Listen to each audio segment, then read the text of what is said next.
Good evening and welcome. I'm John, Father John Deere. I work with Bene and campaign nonviolence.org, and welcome to this 1-hour commemoration of the 75th anniversary of Hiroshima and Nagasaki, brought to you by the local committee in New Mexico, which is the birthplace of the atomic bomb, where the first atomic bomb was detonated in Alamogordo, and also brought to you by Bene and the Hiroshima and Nagasaki 75 online commemoration. For the last 17 years, our group in New Mexico has been organizing annual vigils and rallies on Hiroshima Day and Nagasaki Day in Los Alamos, where the Hiroshima and Nagasaki bombs were made, where the core pit of nearly every nuclear weapon has been built since, where today business is booming. So over the last 17 years, we've been gathering in Ashley Pond Park, which is in the center of Los Alamos, which is the actual spot where the physical Hiroshima bomb was built 75 years ago this summer. And there we've been calling for the abolition of nuclear weapons, and the closing of the nuclear weapons labs, and the cleaning up of the environment, and reparations to the downwinders and the indigenous peoples whose land was stolen and poisoned. For the last 3 years, we've been planning a massive national gathering at Los Alamos to commemorate this anniversary. But because of the horrible pandemic, we offer this online version instead.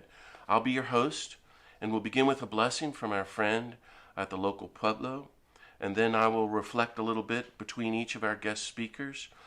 First, Jay Coghlan from Nuclear Watch New Mexico, then Roshi Joan Halifax from Upaya Zen Center in Santa Fe, then Dr. Ira Helfand from Physicians for Social Responsibility and the International Campaign to Abolish Nuclear Weapons, both Nobel Peace Prize winners.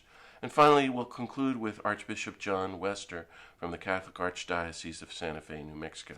So, friends, I invite you to sit back and be at peace and enter into a spirit of prayer as we remember what the United States did 75 years ago when it vaporized nearly 200,000 people at Hiroshima and Nagasaki. And together, let's repent of these weapons of mass destruction and commit ourselves to rebuilding a global grassroots movement of nonviolence for the abolition of nuclear weapons, so that those billions of dollars could be spent instead on food, clean water, housing, education, jobs, healthcare, and dignity and justice for everyone in New Mexico and everywhere, and for protecting and restoring creation itself. Together, what we're going to do is try to make sure that what we did 75 years ago never happens again.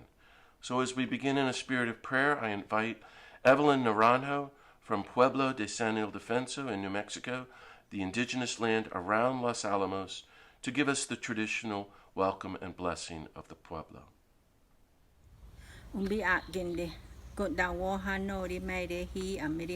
Hamba hane anshari mori wa honambi ya inambi kuyo in wa hamba hoka inobi airi bin kaget namiri nen kui esena imbi anshari moi hamba ho imbi pindi werin o wa hamba rihi amiri tupiri weri tu wa baka inamo si inamo hambo hana hori ame ne ho kimba ho ne hori kondi otoni ko da in wa hi wo bi ansha ame hi chande bob ari boginitu owaba ne anori ko na bi ya ki an hori ko sa ya etete ki an hone hori konni wa hamba ho ne hori ai mari dikage ma with many blessings, acknowledging the spirits that are around us, that are surrounding us, to give us blessings, happiness.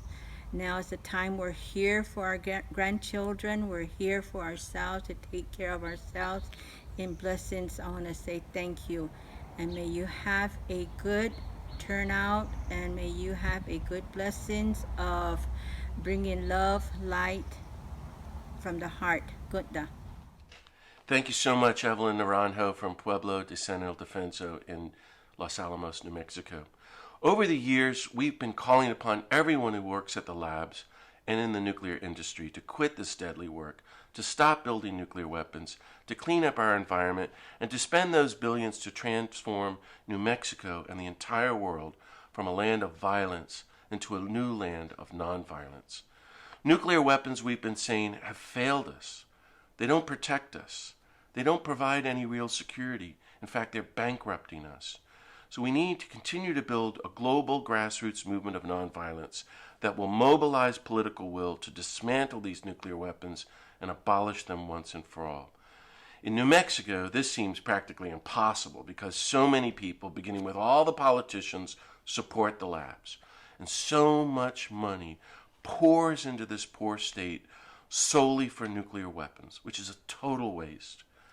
But our next guest has been studying and speaking out against nuclear weapons at Los Alamos and throughout New Mexico with his group, Nuclear Watch New Mexico, for decades. He's been a tireless, steadfast, persistent worker for nuclear disarmament and encourages us all to keep at it. Please welcome our friend, Jay Coghlan. Greetings, everybody. Greetings to everybody around the world as we commemorate the 75th anniversary of the atomic bombing of Hiroshima. I'm Jay Coghlan with Nuclear Watch New Mexico. I live in Santa Fe, New Mexico. Now, Santa Fe in Spanish means holy faith. The official name of Santa Fe is the Holy Faith of St. Francis. St. Francis was known as a peacemaker, and the present Catholic Pope, Francis, is named after him. Pope Francis has called for the complete abolition of nuclear weapons, even saying that their mere possession for the purpose of so-called deterrence is morally reprehensible. I'm thrilled to have the Archbishop of Santa Fe join us in this commemoration.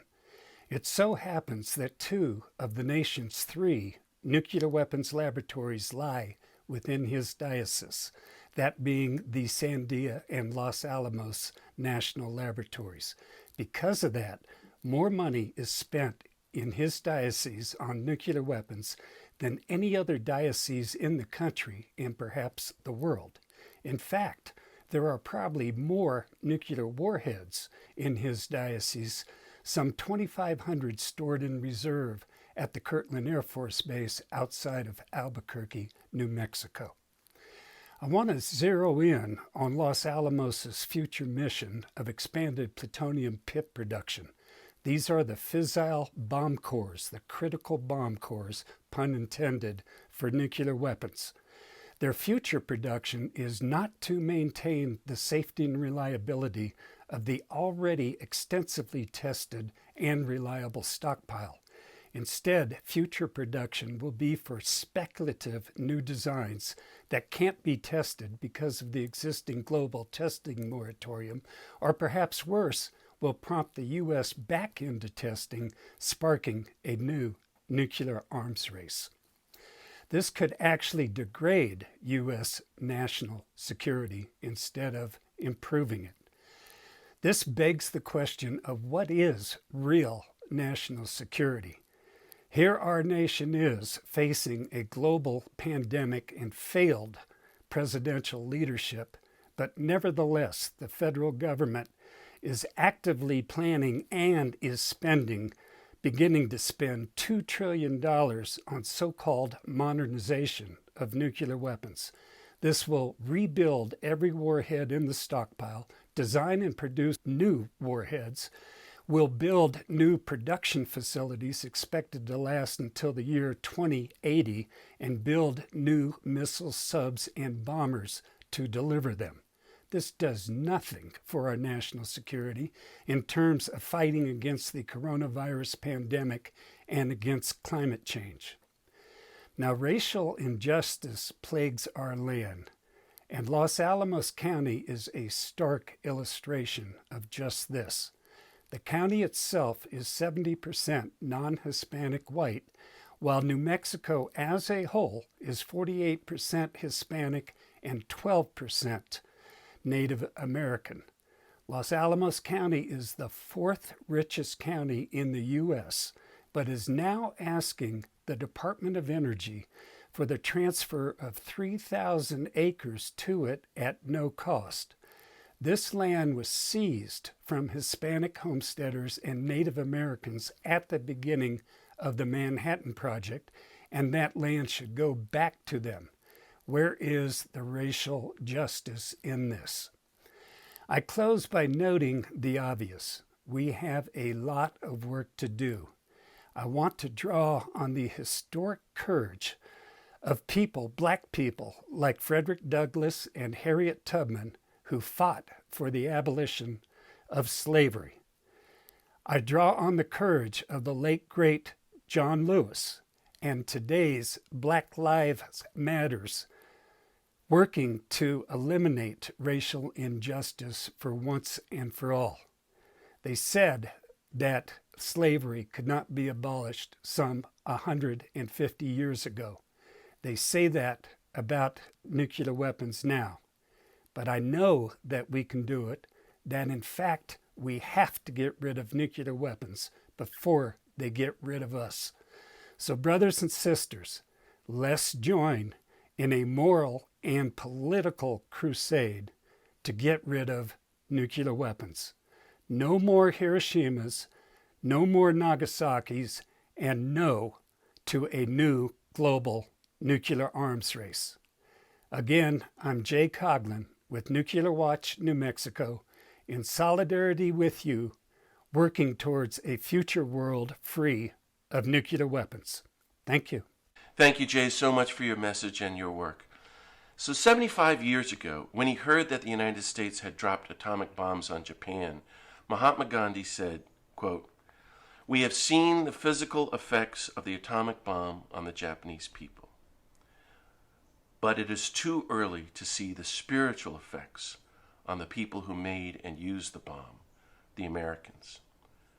I think that's what we're seeing these days, the unholy spiritual consequences 75 years later of vaporizing hundreds of thousands of people in Japan. The spiritual consequences of building tens of thousands of nuclear weapons over the decades, which can blow the planet up many times over. The spiritual consequences of consigning every human being on the planet to live under a cloud of terror on a sort of global death row. All of this is maintained, of course, by our politicians, by the Pentagon, the Congress, and the President, but also by our own apathy, our silence, and complicity. I think the existence of these weapons goes beyond any philosophical question of goodness or morality. For years, I've been saying nuclear weapons are bad for New Mexico and the world, bad for our health, bad for the economy, bad for children, bad for security, bad for the creatures, bad for Mother Earth. But as Gandhi says, they're also bad for our souls.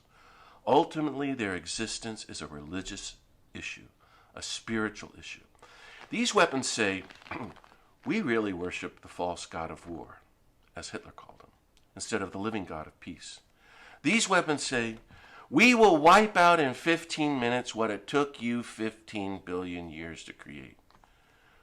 The only sane, moral, and therefore religious and spiritual stand to take is to publicly, nonviolently oppose them and resist them and denounce them and work for their abolition, no matter the cost to us personally. In the year 2005, during the 60th anniversary of Hiroshima, our group in New Mexico studied, of all things, the book of Jonah, you remember, who called upon the people of Nineveh to repent. And they did, in sackcloth and ashes. And they pledged to live in peace from then on.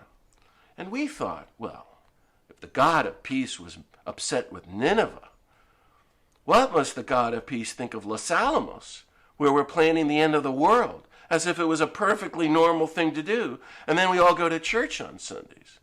So we formed the Sackcloth and Ashes Subcommittee. And on August 6, 2005, hundreds of us sat in sackcloth and ashes all over Los Alamos for 30 minutes in strict silence to repent of the mortal sin of war and nuclear weapons and to beg the God of peace for the gift of nuclear disarmament. We've been doing that symbolic public action ever since, in a spirit of active nonviolence, prophetic nonviolence, and even contemplative nonviolence. From the beginning, we've had the full support of one of the world's greatest Buddhist leaders, our friend Roshi Joan Halifax, founder of the Upaya Zen Center in Santa Fe, New Mexico. So, dear friends, please join me in welcoming our friend, Roshi Joan Halifax. My name is Joan Halifax. I'm the abbot of Upaya Zen Center in Santa Fe. And within view is Los Alamos and Los Alamos National Laboratory. I'm the place, one of several that is involved in the production of weapons of mass destruction. And we're here today on this very important Memorial Day, the 75th anniversary since the bombing of Hiroshima, and several days later, the bombing of Nagasaki. August 6th, 8:15 in the morning, Japanese time. A U.S. plane dropped a bomb named Little Boy over the center of the city of Hiroshima. And we know the story, Little Boy, a name that sounds so innocent. But the bomb, it was named for, wrought destruction, death, and suffering that is unimaginable.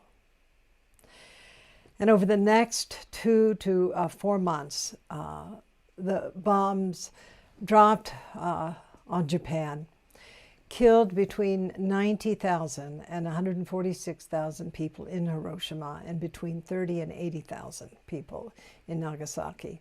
And roughly half of those deaths happened the day the bombs were dropped.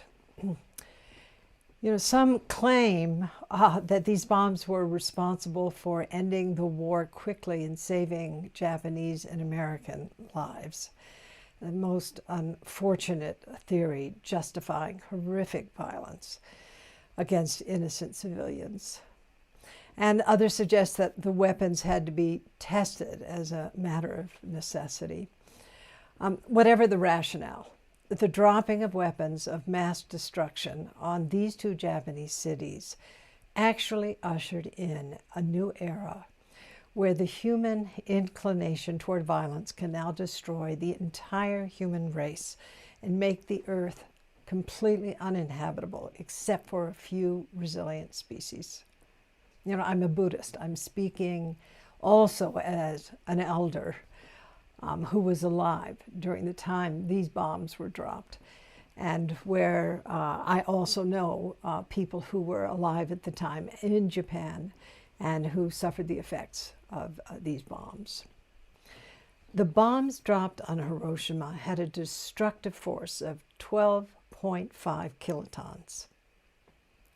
But the missiles of today, they can deliver bombs that have the power of 100 to 170 kilotons, with the potential of totally leveling everything within a 50-mile radius and wreaking utter destruction, extending hundreds of miles with widespread heat, with firestorms, with neutron and gamma rays that will kill or severely wound or poison every living thing in their path. By any standard of proof, these bombs constitute genocide and terroricide. And Philip Berrigan, close friend of Father John Deere's and the great voice in this area, has said that nuclear weapons are the scourge of the earth. And I concur with his evaluation. Clearly, all war and conflict at national and international levels in the last quarter of the 20th century and the first quarter of our century, in this millennium, has taken on extraordinary and sinister proportions. Human nature has not changed, but the resources at our disposal have. And to put it directly and to put it simply, no country is free from the threat of nuclear annihilation. Now that's the bad news. What is the good news? You are the good news. You're here today. The transformation of structures of violence to structures of peace, that transformation will come about because of you and because of me and because of all of us and through each of us.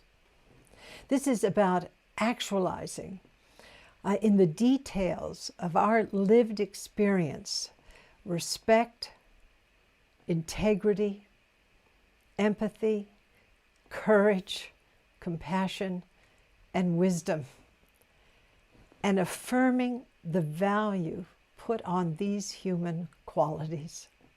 And it is there reflected in all of the religious and spiritual traditions of the world. And it is there for us to recall, affirm, and also to live. And this is why we're here today. We have made a choice to be people dedicated to the cultivation of love and wisdom in an ever-increasing connected world.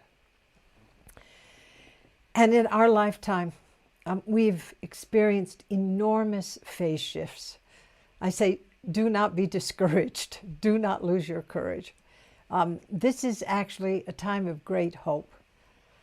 I mean, the Berlin Wall came down, and so many other extraordinary moments in the past decades. But what also has come down are the walls that separate us from each other, from this earth, from our basic nature of goodness. We're standing now at a time when there is extraordinary potential for actualizing peace globally, not only locally, and to realize fundamental nonviolence in our world today. You know, we also know that every human being has the right to be free from fear. Freedom from fear means that we live in a world where basic human needs are being met and where well-being is considered a priority not only for the human species, but for all species. Because we're not only living in the threat of nuclear annihilation, but also we're in the middle of a climate catastrophe. And we need to take the reins of our greed, of our hatred and delusion, and to pull ourselves to a stop so that we can look deeply at what it means to recognize and actualize our deepest humanity. I think also now we have to recognize the extreme importance of cultivating moral sensitivity so we can see clearly the contours of harm and also the contours of potential goodness, which are to be actualized. And we also have to resolve in our own lives, but also in terms of our educational systems, our medical systems, to affirm the importance of the development of moral character so we can live in the values of wisdom and of compassion that make it possible for the survival of the future of our children. You know, I'm a Zen person. I've been in this practice for 50 years. I came to understand that living by vow reflects our ability to be guided by our deepest values and to be conscientious and to connect to who we really are. So the call I feel that we're facing today is to recognize and actualize our basic humanity, to be people of peace, to work for the ending of violence in our world, to dial down the military-industrial system, to face the challenges of an economic system of oppression, to forge a new economy, a local and a global economy that is an economy of peace. And we know that indifference kills. It kills both directly and indirectly. So in service to peace, in service to nonviolence, in service to life. Please, let us all live by vow. The vow to actualize our basic humanity. The vow to cultivate a world for future generations that is livable, that is sane, and that is characterized by love and wisdom. And this is what I have faith in. I have faith in this. You know, at the end of a day of practice at my monastery, Upaya Zen Center, we chant what's called the night chant. And the words of that chant are this: life and death are of supreme importance. Time passes swiftly, and opportunity is lost. Let us awaken. Awaken. Do not squander your life. And in that phrase, do not squander your life, I would also reflect, do not squander the life of others. I think this is the Dharma of Jesus, the Dharma of Mohammed, the Dharma of Buddha, the Dharma of each other. Thank you for living by vow.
Thank you very much, dear Roshi Joan Halifax and everyone at the Upaya Zen Center. So a few years ago, a large group of Hibakusha, the nuclear weapons survivors, flew from Hiroshima to visit us in New Mexico. So our group took them up the mountain to Los Alamos and gathered in the park where the Hiroshima bomb was made, and they all wept. But they were astonished to discover that the people in the United States were actually organizing and speaking out against nuclear weapons, even in New Mexico, even at Los Alamos, the birthplace of the bomb. So they were really heartened and begged us to keep at it. About 10 years ago, my friend Martin Sheen and I flew to Oslo, Norway, to speak to the international campaign to abolish nuclear weapons, who were launching a new project focusing on the humanitarian effects of the bomb. And we spoke about the movement in the United States and told stories and offered our support, and it was an electrifying gathering with anti-nuclear leaders from around the world. Since then, ICANN is on track to get the necessary 50 nations to outlaw nuclear weapons, which could then move the United Nations to totally outlaw nuclear weapons, which could then lead to the banning of nuclear weapons, just as they banned landmines. To me, this is the most exciting, hopeful, and ignored movement in the world today. It was in Oslo that I met our next special guest, who's one of the world's greatest leaders for nuclear disarmament. He's a doctor and a founding member of the Physicians for Social Responsibility, which won the Nobel Peace Prize, and then helped create the international campaign to abolish nuclear weapons, which also won the Nobel Peace Prize. Dear friends, please listen carefully to his message. It is a great honor to welcome our friend, Dr. Ira Helfand. Good evening. I'm Dr. Ira Helfand from Physicians for Social Responsibility. We are living through an incredibly difficult year. We're dealing with the worst epidemic in a century, the worst economic crisis since the Great Depression. We're dealing with ongoing evidence of terrible racial injustice in this country, and we're dealing with an administration that seems incapable or unwilling to deal with all of these problems, which means that we have to deal with them. And we do. But as we address these pressing concerns, it is critically important that we not lose sight of the two overwhelming existential threats that loom over all of humanity: the climate crisis and the danger of nuclear war. And on this Hiroshima anniversary, it is particularly appropriate that we focus today on that latter question, the danger of nuclear war. We have come used to thinking in the last 30 years that the problem of nuclear war went away with the end of the Cold War, that it's not something we need to concern ourselves with. But the experts are telling us that the danger of nuclear war has never been greater. Former Defense Secretary William Perry says that the danger is greater now than it was during the Cold War. And the experts at the Bulletin of the Atomic Scientists have set their iconic doomsday clock to 100 seconds to midnight, the closest it has ever been to nuclear war. There are many reasons why this is so. Relations between the United States and Russia are the worst they have been in 30 years. And there's nuclear saber rattling on both sides that we never thought we would hear again. Relations between the United States and China are the worst they have been probably in 40 years. And the potential for military conflict between these two countries is also real. We are all aware of the very dangerous situation in Korea, and we also need to consider the even more dangerous situation, in my view, in South Asia, where India and Pakistan came to the brink of nuclear war twice last year. We also have to consider the threat posed by cyber terrorism. We used to think the worst thing that a terrorist group could do with regards to nuclear weapons would be to get hold of one or two and blow up a city, Washington or New York or Moscow. And that still could happen, and it would be terrible if it did. But we now understand that's not the greatest threat that terrorists pose. The real danger is that they could hack into the command and control systems of the nuclear weapons of one of the nuclear armed states and either directly launch those weapons, or perhaps more likely, convince the country that's being hacked that it's under nuclear attack and induce it to launch its nuclear weapons in the mistaken belief that it is under attack from one of its adversaries. We also have to take into account the effect of climate change. For decades, we have been told by all of the nuclear armed states that they would get rid of their nuclear weapons at some point in the future when the world was safer. The problem is the world is not becoming safer. Climate change is making this an increasingly dangerous place. And as climate change progresses over the coming decades, and it will, even if we do everything we're supposed to try to mitigate this, as climate change progresses, there will be increased conflict, increased strife, and if nuclear weapons are on the table, an increased chance that these weapons will be used. So let's consider for a few minutes what will happen if there is a nuclear war. And I want to start by talking a little bit about a limited nuclear war, as might take place between India and Pakistan. We used to think that it was only a great conflict between the United States and Soviet Union, now Russia, that threatened the entire world.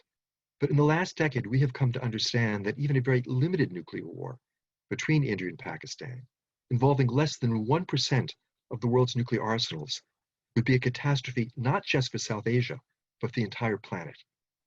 Studies have shown that up to 75 to 125 million people would be killed directly in India and Pakistan in the first week of such a war, from the direct effects of explosions, fires, and radiation.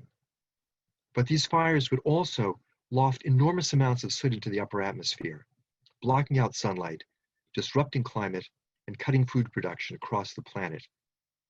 And the disruption would be great enough to trigger a global famine that would put 2 billion people at risk. An event of this magnitude would not be the end of our species, but it would be the end of our civilization.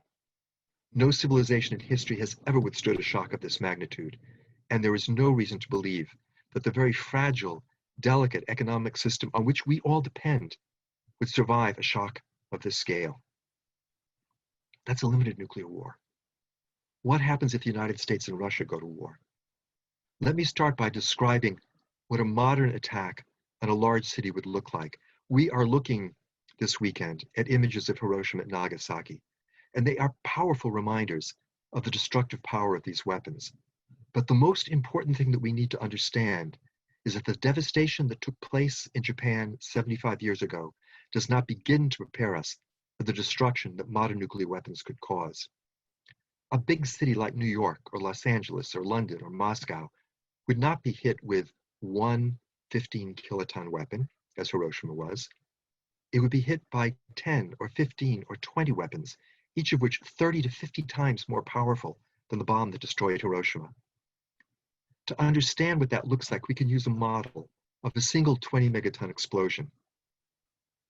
Within 1/1000th of a second, a fireball would form, reaching out for 2 miles in every direction, 4 miles across. Within this area, temperatures would rise to 20 million degrees, hotter than the surface of the sun, and everything would be vaporized. The buildings, the people, the trees, the upper level of the earth itself would disappear.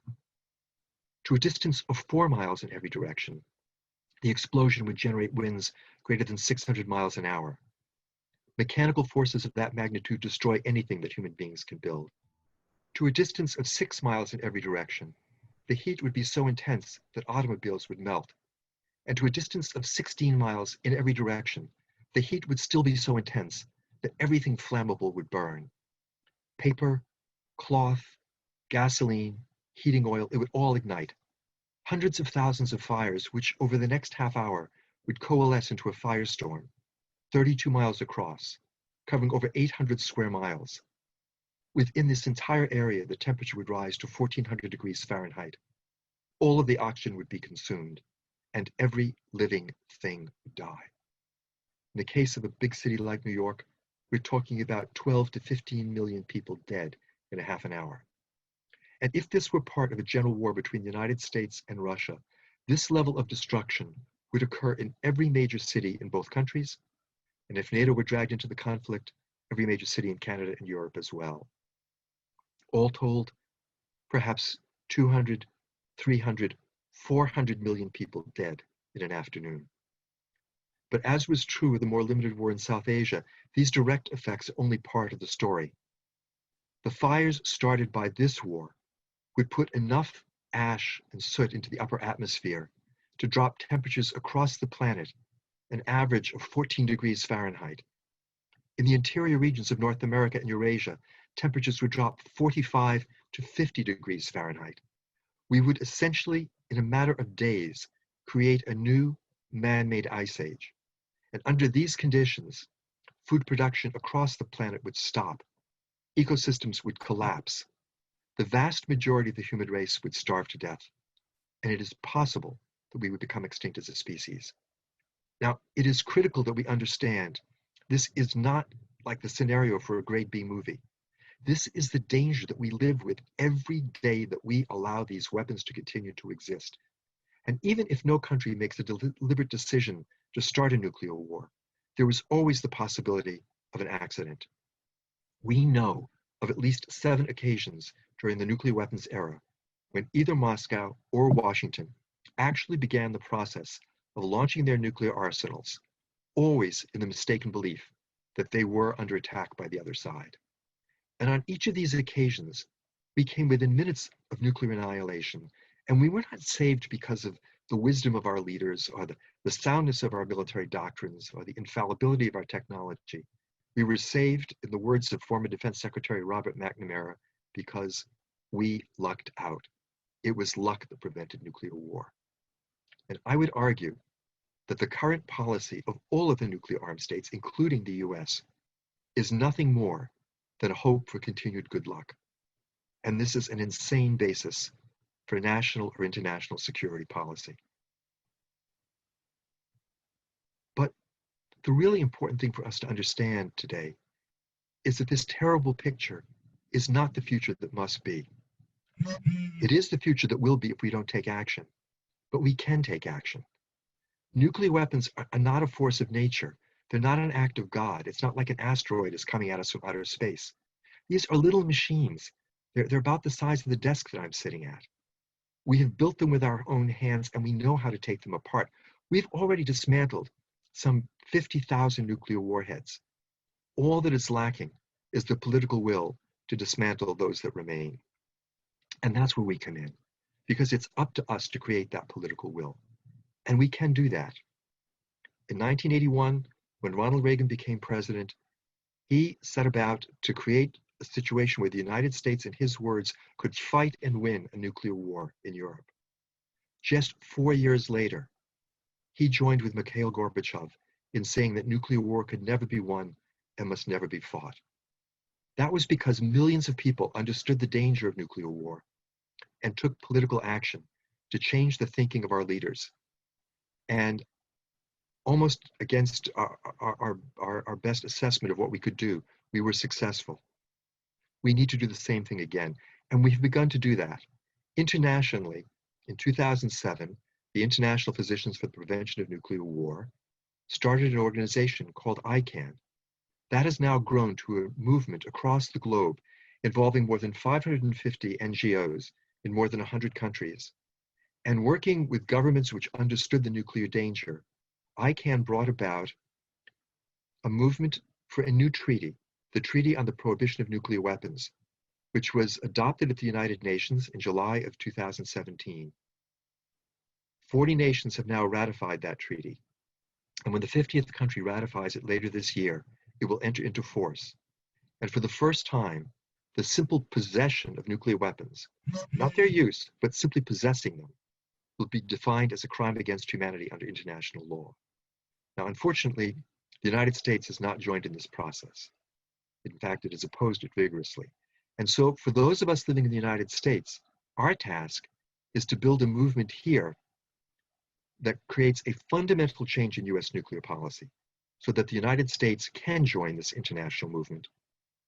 We have launched something called Back from the Brink, a campaign to redefine what US nuclear policy should be. It's built around 5 simple policy prescriptions.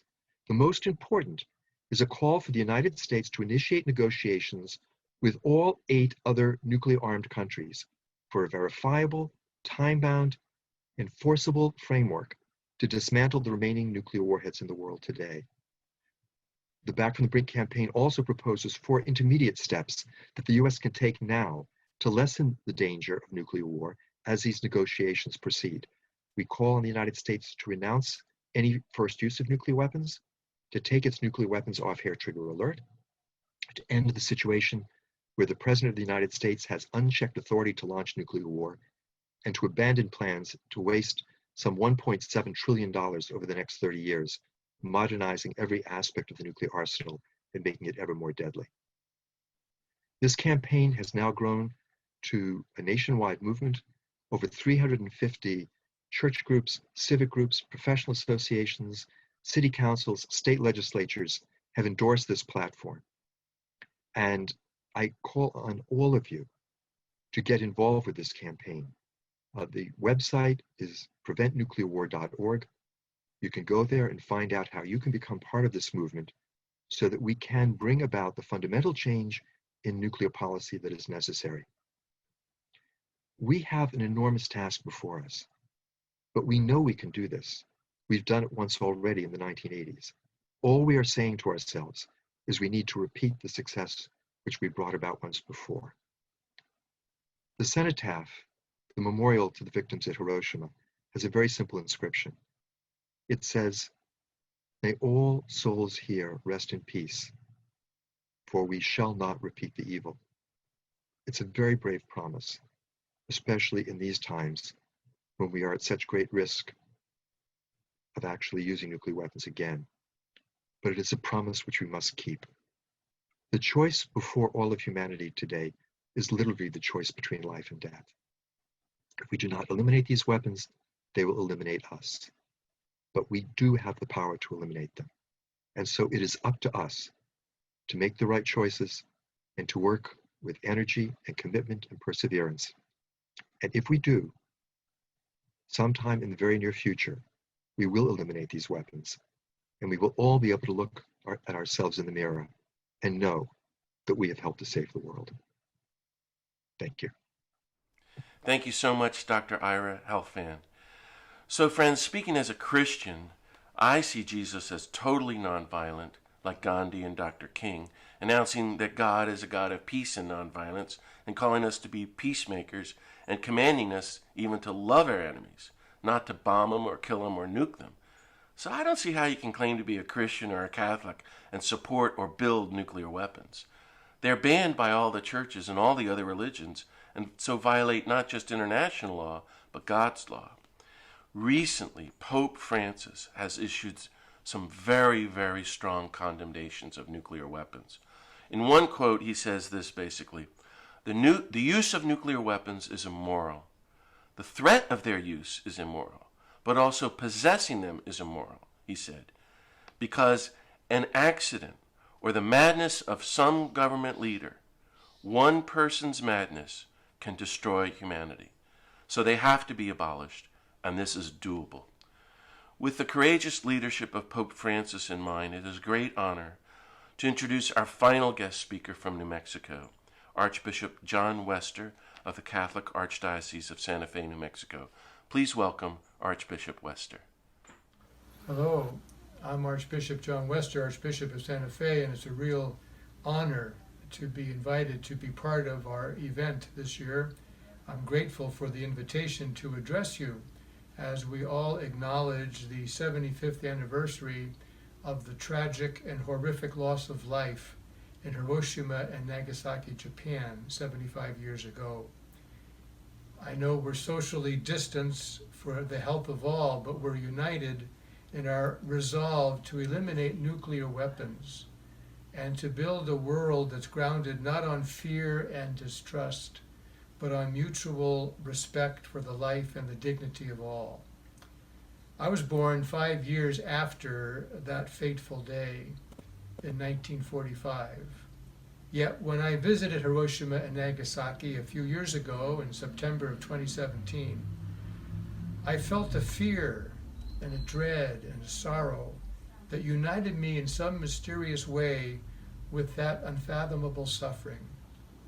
It reminded me a little bit of those days during the Cuban Missile Crisis when I would walk home from school having been instructed what to do in the event of a nuclear attack. We lived just a few thousand yards from the Nike missile site in San Francisco. And I remember looking up, walking home from school, when we heard a plane to see if it might have been from Russia, ready to drop bombs on us. I suppose that was only a child's fear, but it was real, and no less real today. This real fear continues to fuel the nuclear arms race, and it must stop. Pope Francis calls us to a renewed effort to bring about a world of peace and justice that is not based upon fear or the threat of nuclear annihilation, but justice and human solidarity. Fear, distrust, and conflict, he tells us, must be supplanted by our joint commitment, by faith and in prayer, that peace and justice reign now and forever. This endeavor demands that we're all involved. During his visit to Nagasaki last year, Pope Francis accurately stated that a world of peace free from nuclear weapons is the aspiration of millions of men and women everywhere. He continued, our response to the threat of nuclear weapons must be joint and concerted, inspired by the arduous yet constant effort to build mutual trust and thus surmount the current climate of distrust. I was very pleased just to see recently that our own United States Conference of Catholic Bishops stated that the 21st century continues to witness geopolitical conflicts with state and non-state actors, increasingly sophisticated weapons, and the erosion of international arms control frameworks. The bishops of the U.S. steadfastly renew our urgent call to make progress on the disarmament of nuclear weapons. The Church proclaims her clarion call and humble prayer for peace in our world, which is God's gift through the salvific sacrifice of Jesus Christ.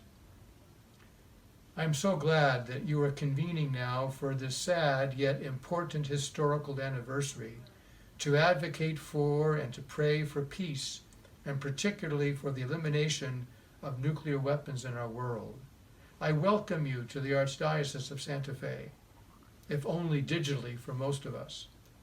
We in New Mexico have been and continue to be directly involved with nuclear arms.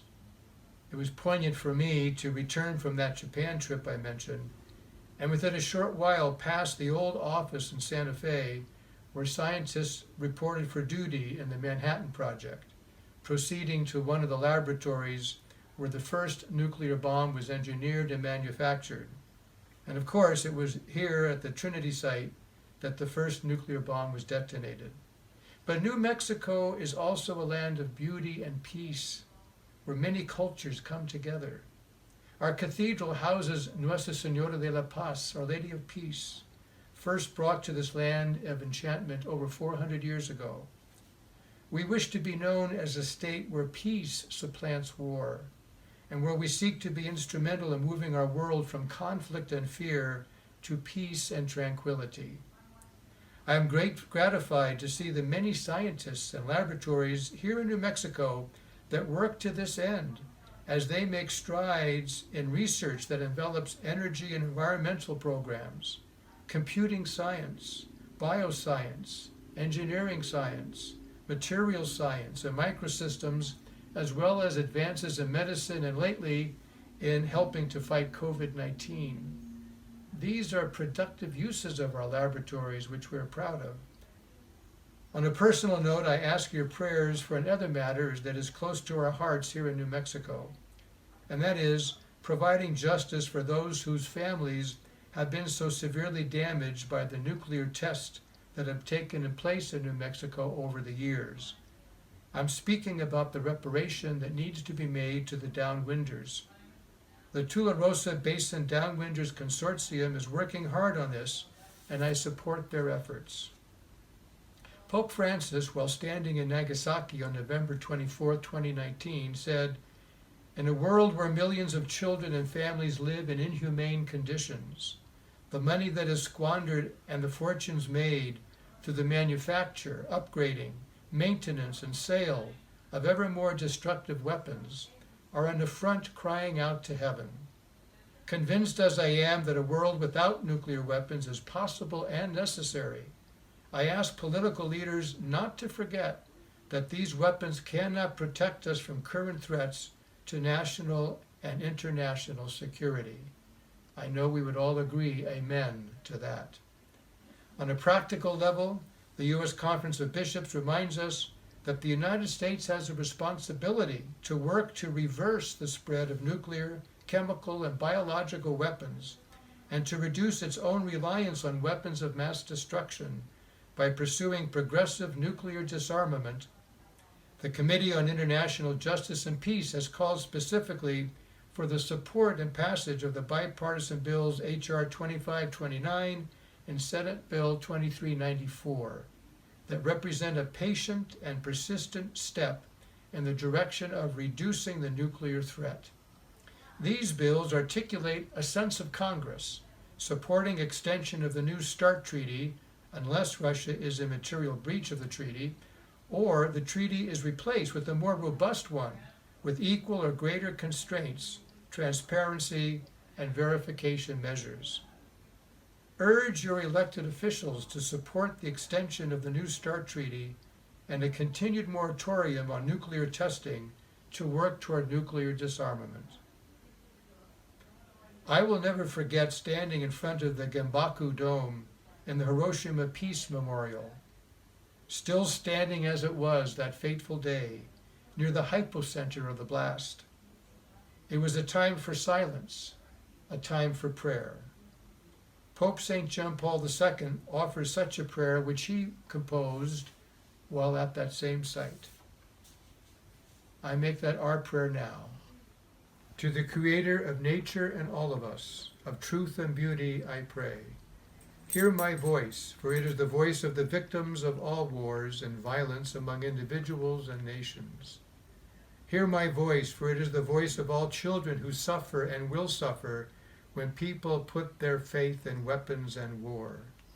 Hear my voice when I beg you to instill into the hearts of all human beings the wisdom of peace, the strength of justice, and the joy of fellowship. Hear my voice, for I speak for the multitudes in every country and in every period of history who do not want war and are ready to walk the road of peace. Hear my voice and grant insight and strength so that we may always respond to hatred with love, to injustice with total dedication to justice, to need with the sharing of self, to war with peace. O God, hear our voices and grant unto the world your everlasting peace. Amen. Thank you very much, Archbishop John Wester of Santa Fe, New Mexico. So, dear friends, thank you so much for listening, for all the great good you do for the abolition of nuclear weapons and for justice and disarmament and peace. And please keep at it. Don't give up and don't be discouraged. Let's use this anniversary and this quarantine time to renew and re-energize ourselves for the work of peace and get our movement moving. We have more power than we realize.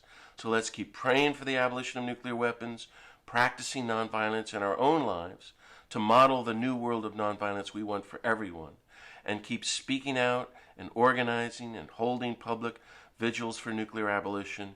And together, let's help one another reclaim the imagination for peace. Most people can't even imagine a world without war or nuclear weapons. Together, let's hold up that new vision and help others imagine what the world might look like without war or nuclear weapons. And then, together, let's help make that vision come true with the coming of a new culture of peace, justice, and nonviolence. Please join Pace Bene on Saturday, August 8th for our online Day of Nonviolence webinar. And please join our Campaign Nonviolence National Week of Action, September 18th through 26th, with over 3,000 events across the U.S. And also, please check out my own free monthly Peace Podcasts, which this month is about Hiroshima and my own stories of resistance. They're all at pacebene.org or campaignonviolence.org. So thank you very much for listening. May the God of peace bless you. Peace be with you.